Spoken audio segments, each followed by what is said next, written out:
Hey guys, and welcome back to a brand new video. In today's Sekiro Shadows Die Twice video guide, we're actually going to be doing something a bit different. Today we're actually going to be live commentating as we play the game, because this is going to be the first episode of our detailed 100% walkthrough. Unlike on our 100% exploration walkthrough, we're actually going to be explaining a whole lot of things, anything that we can possibly think of. We're going to be showing you some tips for certain enemies, certain bosses. We are obviously going to be picking everything up as we go as well, and just using my knowledge to help out in any way possible. And that way, the good thing about this is, like, you guys can leave comments in certain episodes and then we can resolve them on the next episode, which is kind of cool. We do have the platinum of this game, so I do have quite a lot of knowledge on this game. I'm not saying I'm really good at it. I'm not really good at it. I'm just talking knowledge wise. I do know quite a lot about the game since we did platinum this. And we also have like over 100 hours gameplay. So if there are any questions, just leave them down below and we will try and answer them in the next episode. What I hope to do is do maybe one area per episode. So, you know, today we're just going to be getting the tutorial out of the way. It's going to be more of an introduction video, more than anything. Stuff like cutscenes and stuff will probably be skipping, just because that's not really what we're here for, unless maybe like it's for the secret ending and stuff like that, but we'll kind of see that as we go.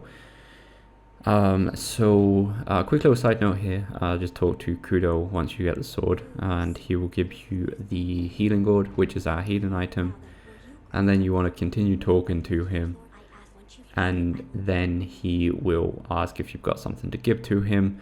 Now, you can give Kuro's Charm to him, but we're not actually going to do that, because what that does is actually make the game harder. Kuro's Charm is actually an item you get automatically at the start of the game. Just here, as you can see.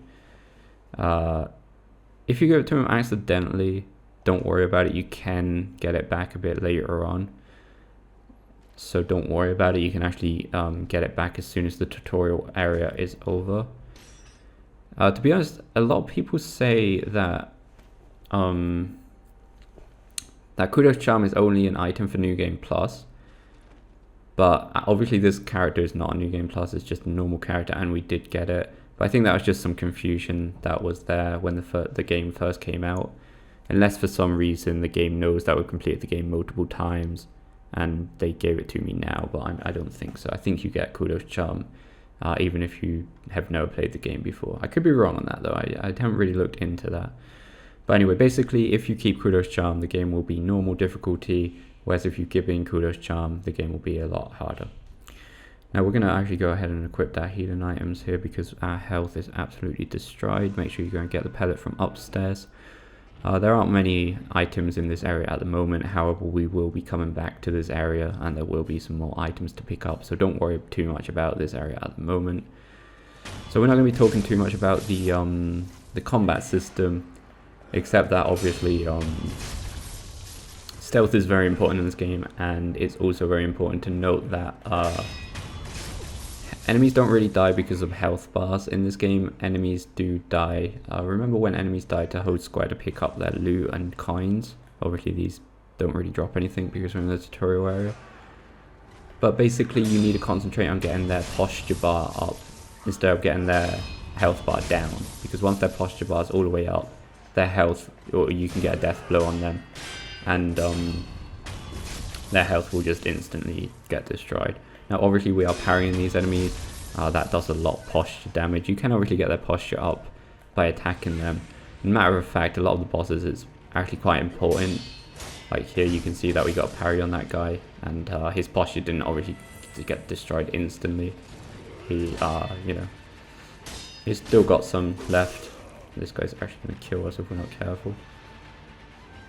I really don't, I'm only doing this for the video's sake, but don't try and parry every single attack. But it is, if you can master it, it's definitely the best way to get their posture damage up. Now on a lot of the main bosses, this is obviously just a mini boss, but on a lot of the main bosses you do want to attack them as well, because until their health bar gets to a certain point, like, you can do posture damage, but the lower their health bar, the more. It's really weird, but basically the lower the health bar, you can see the posture bar change color, and the kind of the darker or the redder the posture bar is, not the higher it is, the more darker it is, I guess you could say, the more the posture damage will stick and it won't recover as fast. We'll see it more clearly on our main bosses. You can eavesdrop in this game, which basically just gives you some clues, like that guy's talking about the secret passage. It's not a massive clue because this area isn't really that big. Like I said, we will be coming back to this area because like there's a big area down there that we haven't explored. There's actually no point of exploring it in the tutorial because there is literally nothing down there. We want to whistle here. Now we have used some health up, so I'm not sure if we're really going to beat this tutorial boss. You don't have to beat him, actually. Even if you do beat him, nothing changes at all. Beat this guy or don't beat this guy, nothing will change. So this is kind of more just like a challenge if you want to try and beat this guy. He's not too hard if you have played the game all the way through multiple times and you know what you're doing. This guy's actually kind of easy, though with only one pellet we're probably going to die, I guess. But we'll give him a try anyway. Not that it really matters if we die. Like the thing about this guy is a bit of RNG on his attack pattern.